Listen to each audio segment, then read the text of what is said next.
राजा हरिश्चंद्र अपने दिए हुए वचन के कारण बद्ध थे। उन्होंने दान तो दिया था, मगर दक्षिणा देनी बाकी थी और आज दक्षिणा देने का अंतिम दिन था। उस दिन में भी कुछ ही घंटे बाकी थे। राजा हरिश्चंद्र स्वयं को बेचने जा रहे थे, मगर उन्हें किसी ने नहीं खरीदा। एक बूढ़े आदमी ने उन्हें कहा कि तुम तुम्हारी पत्नी बेच सकते हो। ये बात रानी तारामती ने सुन ली थी और वो रोहिताश्व को लेकर वहाँ से चली गई थी। अब राजा हरिश्चंद्र बहुत सोच में डूब जाते हैं। वो सोचते सोचते तारामती और अपने पुत्र के पास आ जाते हैं।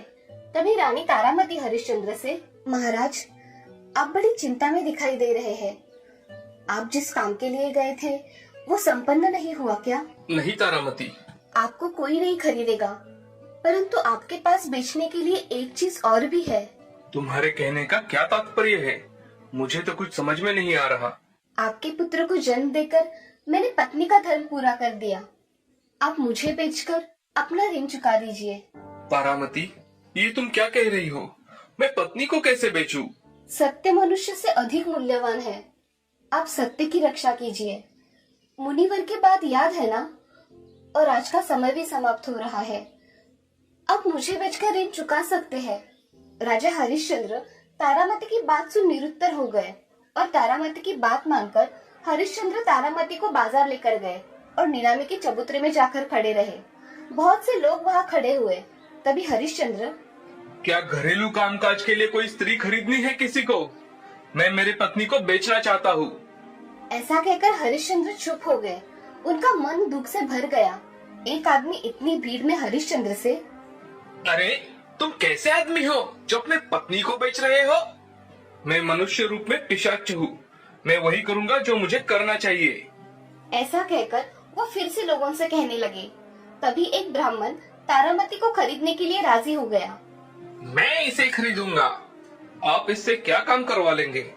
मैं इसे मेरी पत्नी की दासी बनाऊंगा। क्या मूल्य है इसका? कोई मनुष्य अपनी पत्नी का, अपने पुत्र की जननी का मूल्य कैसे आंक सकता है? हरिश्चंद्र की ये बात सुन ब्राह्मण बहुत खुश हो गया और उसने हरिश्चंद्र को 500 सुवर्ण मुद्राएं दी और कहा, आज से तुम्हारा इस स्त्री पर कोई अधिकार नहीं है। जी ब्राह्मण देवता। ऐसा कहते ही ब्राह्मण तारामती को लेकर घर जाने लगा। तारामती की आंखें भर आई। वो हरिश्चंद्र के पास जाकर, हे नाथ, मुझे आज्ञा दीजिए। तारा। उनके मुंह से शब्द ही नहीं निकल रहे थे। अपनी माता को एक ब्राह्मण के साथ जाते देख रोहिताश्व व्यथित हो उठा। तभी रोहिताश्व अपनी माँ के पीछे भागा। उन्हें आगे चलना कठिन होने लगा। अपने पुत्र का रोना देख रानी का हृदय भर आया। माँ, तुम कहाँ जा रही हो? चलो चलो, देर हो रही है। कृपया मुझे इसे साथ लेने दीजिए। ये मुझसे बिछड़कर जीवित नहीं रह पाएगा।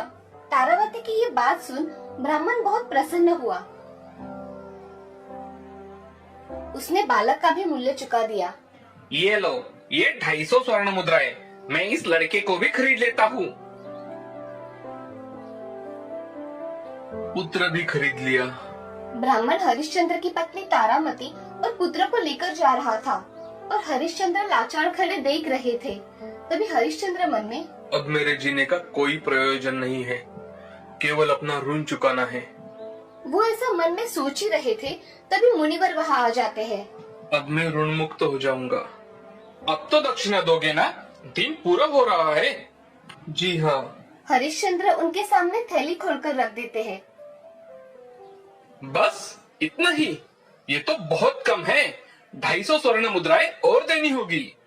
कम है, परंतु मेरे पास और कुछ भी नहीं है मुनिवर। कहाँ से भी लाओ, मैं रात को फिर से आऊंगा। हरिश्चंद्र दुखी होकर नदी के घाट की सीढ़ियों पर बैठ जाते हैं और दिन बीत रहा था। ये देख हरिश्चंद्र के मन में विचार आता है, मुनिवर को देने के लिए मेरे पास धन नहीं है। एक बार फिर से प्रयत्न करके देखता हूँ। ऐसा सोचकर हरिश्चंद्र फिर से बाजार में आकर नीलामी के चबूतरे पे आ खड़े रहते हैं और फिर से कहते हैं, क्या मुझे कोई दास के बतौर खरीदेगा? कृपया मुझे खरीद लीजिए, मुझे खरीद लीजिए। लोगों ने उन्हें पहचान लिया था और उन्हें देख, अरे ओ लालची आदमी, पत्नी को भी बेचकर धन की लालसा पूरी नहीं हुई तेरी। नहीं, मुझे खुद को भी बेचना है, किंतु जो तुम्हें खरीदेगा उस पर तुम बोझ बन जाओगे। मैं शक्तिवान हूँ, मगर बहुत दिनों से कुछ भोजन नहीं किया, इसलिए मैं ऐसा दिख रहा हूँ। क्या कोई मुझे खरीदेगा? कोई उन्हें बाजार में खरीदने के लिए तैयार न था। शमशान का रखवाला चांडाल ये सब दूर से देख रहा था। वो हरिश्चंद्र के पास आकर, अगर तुम्हें बिकना ही है तो मैं तुम्हें खरीद लूंगा। मेरी नौकरी करोगे? क्या मैं इतना दीनहीन बन गया हूँ कि चांडाल का नौकर बनूं? परंतु मेरे पास कोई और उपाय भी तो नहीं है। ऋषिवर भी दक्षिणा लेने आने ही वाले हैं और दिन भी ढल रहा है।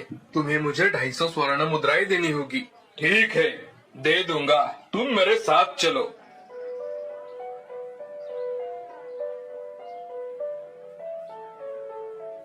हरिश्चंद्र विश्वामित्र को दक्षिणा देकर अपने नए स्वामी के साथ चले गए। मुझे क्या काम करना होगा? जो चांडाल काम करता है वही। जो मुर्दे आए उनकी देखभाल करना, लाने वाले लोगों से चावल, कपड़ा और कर लेना। 6ठा भाग राजा को जाता है और 3 भाग मेरे होते हैं, और जो शेष रहा वो तुम्हारा होगा। जी।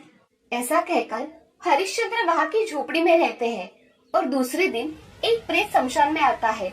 तभी हरिश्चंद्र, कर की राशि लाए हो? हाँ, लाए हैं। शवों का कर वसूल करने और उनका अग्निदाह देखने में हरिश्चंद्र के दिन बीत रहे थे।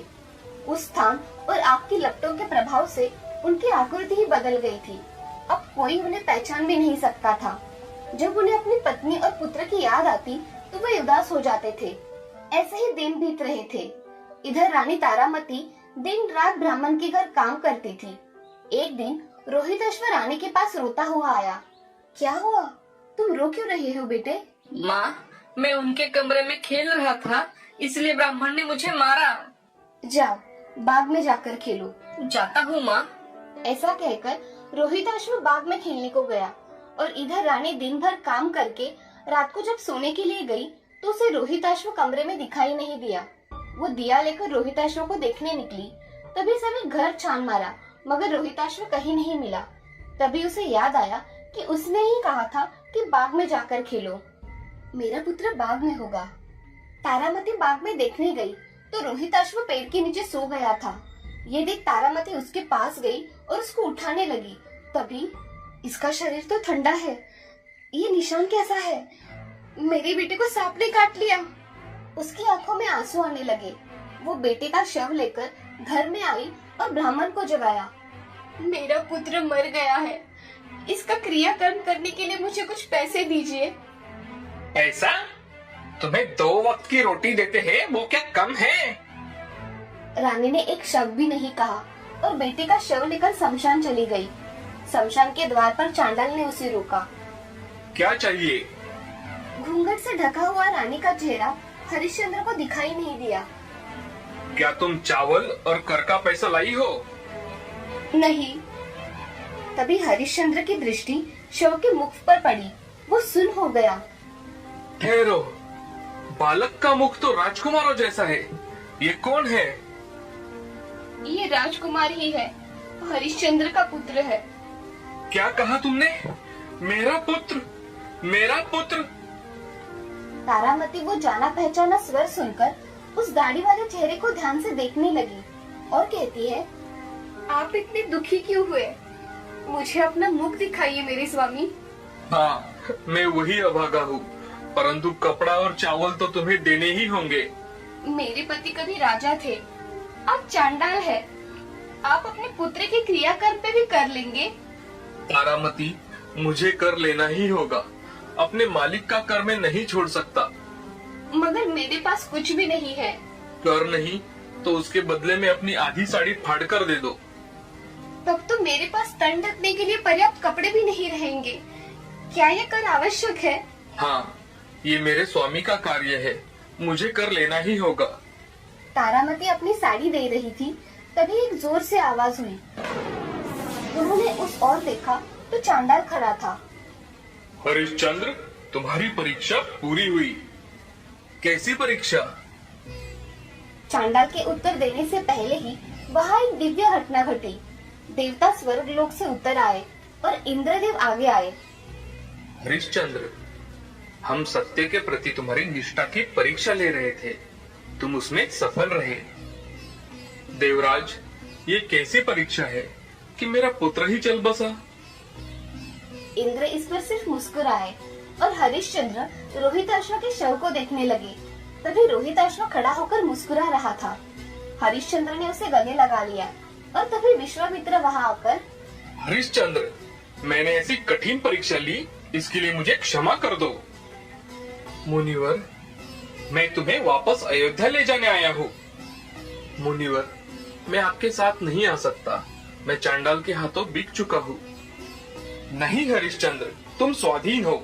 स्वयं धर्मराज यम ने चांडाल का रूप धारण किया था और तुम्हें खरीदा था। तुमने अपनी सत्यवादिता प्रमाणित कर दी। तुम सचमुच महान हो हरिश्चंद्र, तुम वचन पर कायम रहे। अयोध्या में समाचार फैल गया कि राजा वापस आ रहे हैं। सारी प्रजा खुशी से झूमने लगी।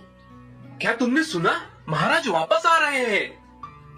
राजा हरिश्चंद्र की जय, ऐसे नामघोष में उनका स्वागत हुआ और राजा हरिश्चंद्र ने फिर से अपना राज्य अच्छी तरह से अपने सत्य वचन से संभाला। इस कहानी से हमें ये सीख मिलती है कि जिंदगी में हमेशा सत्य वचन बोलने चाहिए।